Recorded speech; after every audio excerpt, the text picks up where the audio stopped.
Olá, queridos. Sejam bem-vindos à aula de hoje. Hoje, a aula é de literatura. E nessa primeira aula de literatura, nós vamos falar sobre gêneros literários. Vamos lá.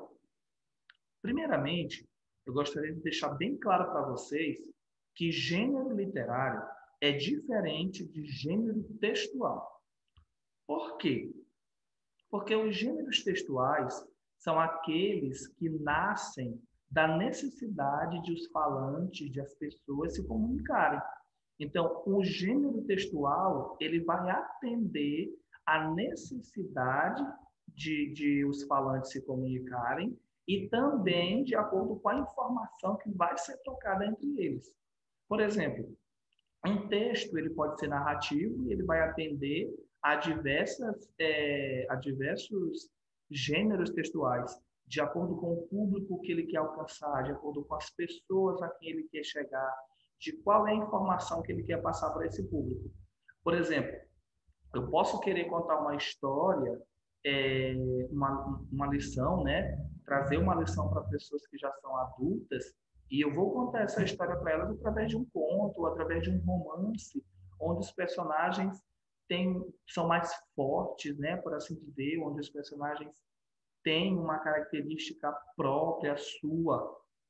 Já para crianças, eu não vou trazer um conto, eu posso trazer uma fábula, mas que no final vai ter a mesma lição, né?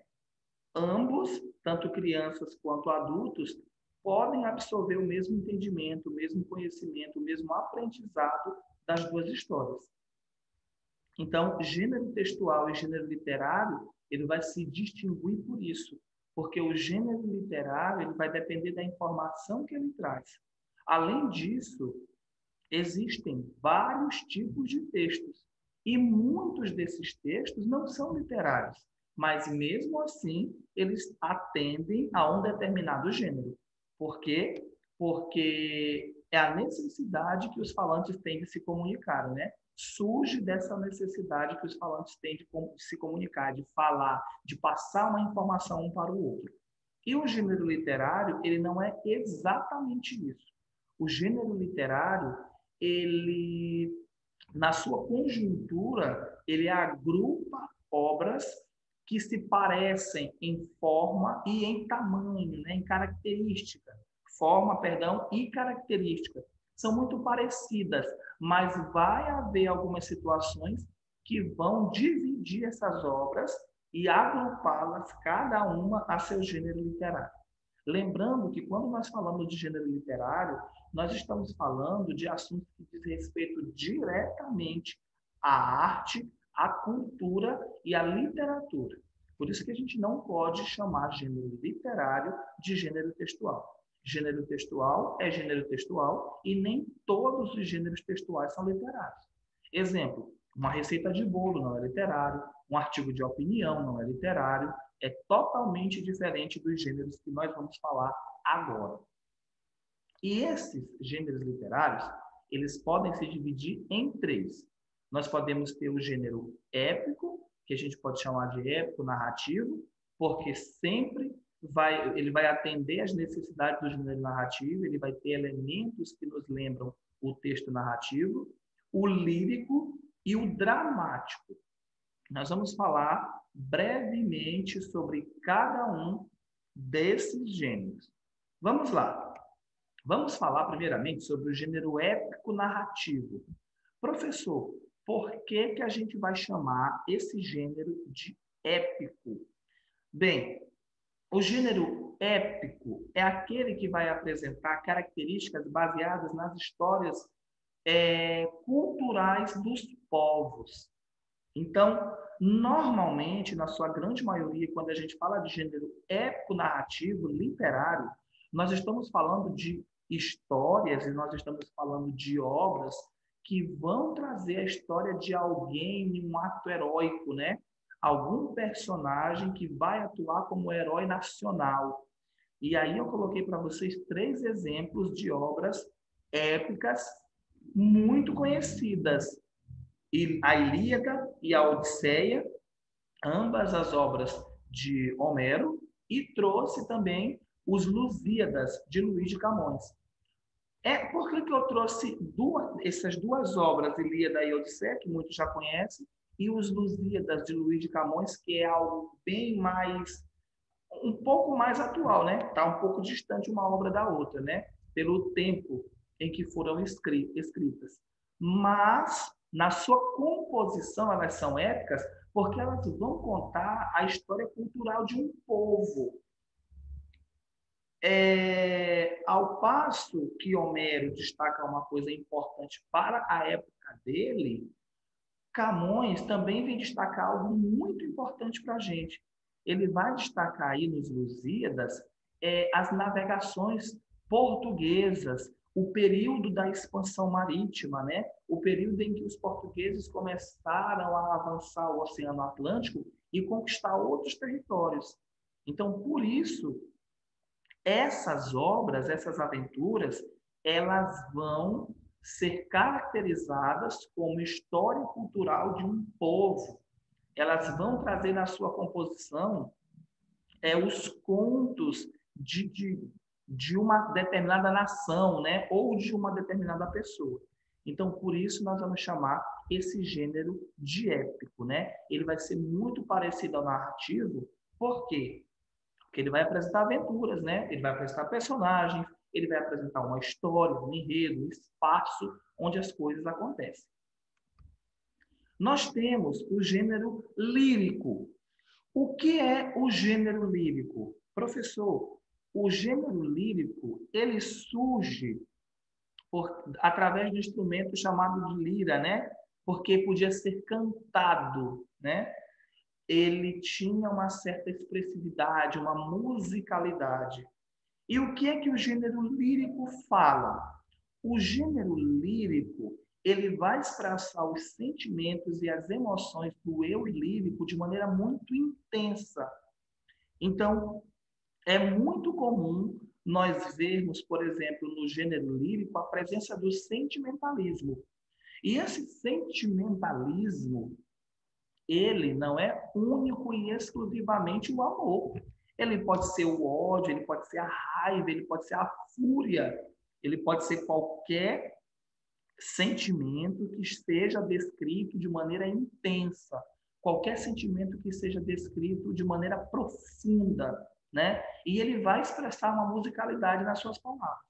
Eu coloquei como exemplo aí a elegia, o hino e o soneto. E gostaria de destacar para vocês o hino e o soneto principalmente. O hino, de qual hino você se refere? Eu me refiro ao hino nacional. O hino nacional, ele é uma composição que vai exaltar os feitos de uma nação. Lembrem aí algumas palavras do hino nacional brasileiro. Com certeza você está se lembrando que há partes em que a pátria, né, a nação, ela é tratada como se fosse uma mãe e que nós, como filhos da pátria, deveríamos entregar nossa vida por essa mãe, por assim dizer. Então, dessa forma, nós entendemos que esse sentimento do eu lírico pela sua nação, né, essa exaltação que ele faz da pátria, pertence ao gênero lírico. A gente também pode destacar como hino algumas músicas religiosas. Por quê? Porque elas fazem referência a uma divindade, né? Elas fazem referência a um ser superior que é Deus. Então, por isso, elas podem também ser consideradas pertencentes ao gênero lírico. E o soneto? Bem, o soneto talvez seja o gênero textual, o gênero literário mais conhecido e mais famoso.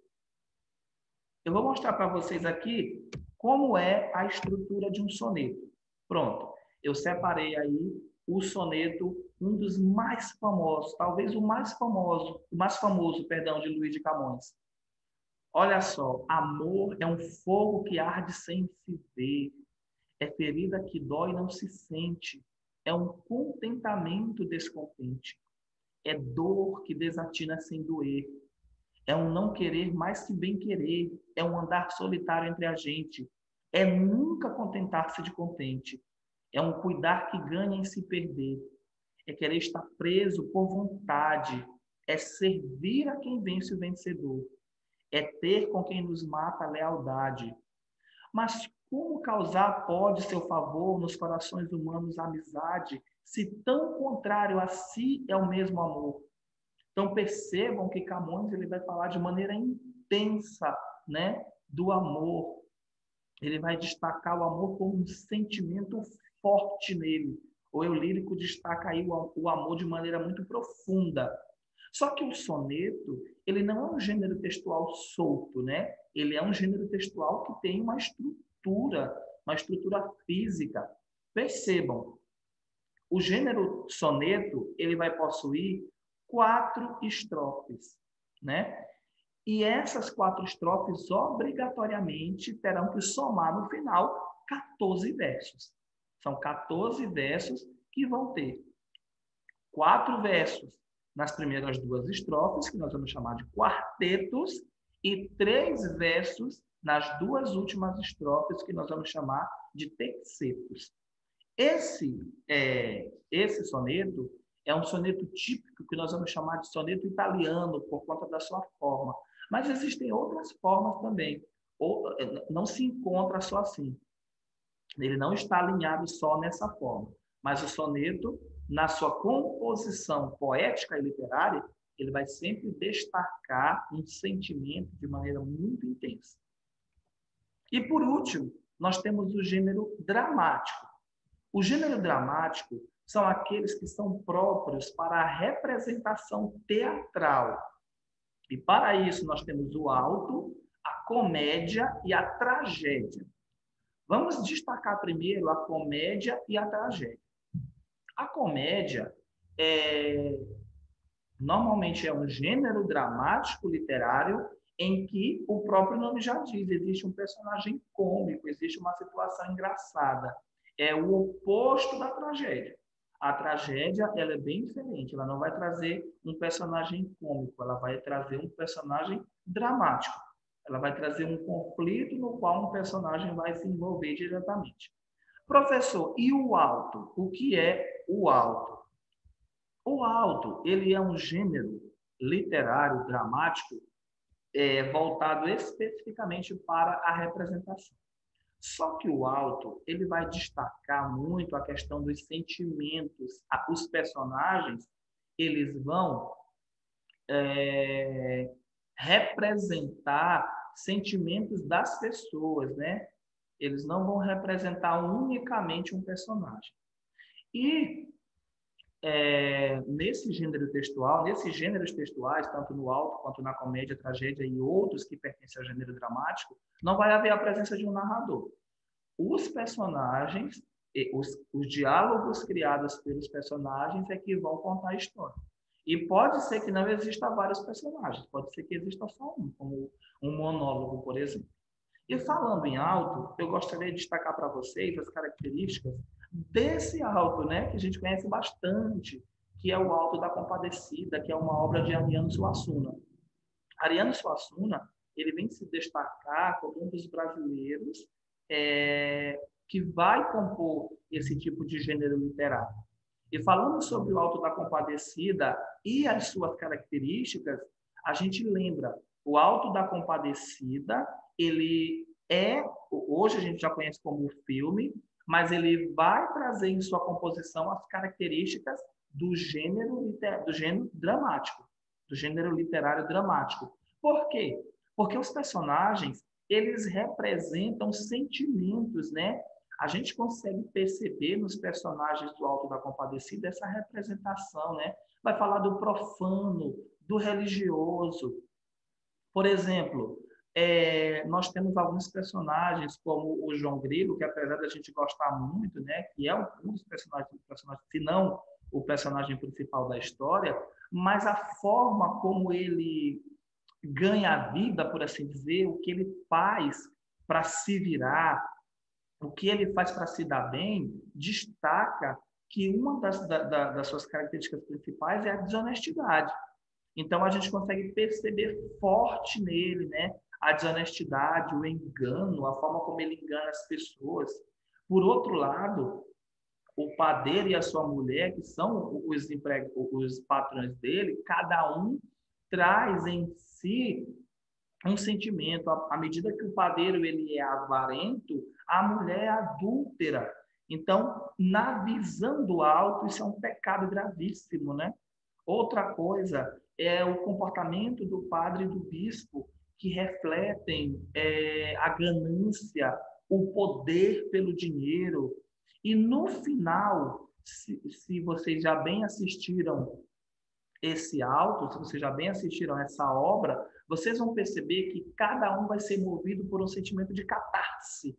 Professor, o que é catarse? Na literatura, a catarse, ela é a redenção, ela é a purificação. Ela é quando os personagens eles chegam à conclusão de que eles precisam mudar, né? Eles são movidos por um sentimento que fazem com que eles mudem. E no Alto da Compadecida, a gente consegue perceber isso. Lá no julgamento final, cada um apresenta uma causa para ter tido um modo de vida tão tortuoso, né? Tão ruim. E assim sendo, cada um vai ter um final que agrada tanto a eles quanto aos telespectadores, aos espectadores, aqueles que acompanham a obra. Então, assim sendo, nós chegamos ao fim de mais uma aula, né? E na próxima aula, nós vamos falar melhor sobre gêneros literários e eu vou trazer mais exemplos para a gente discutir, tá bom? Fiquem com Deus e até a próxima.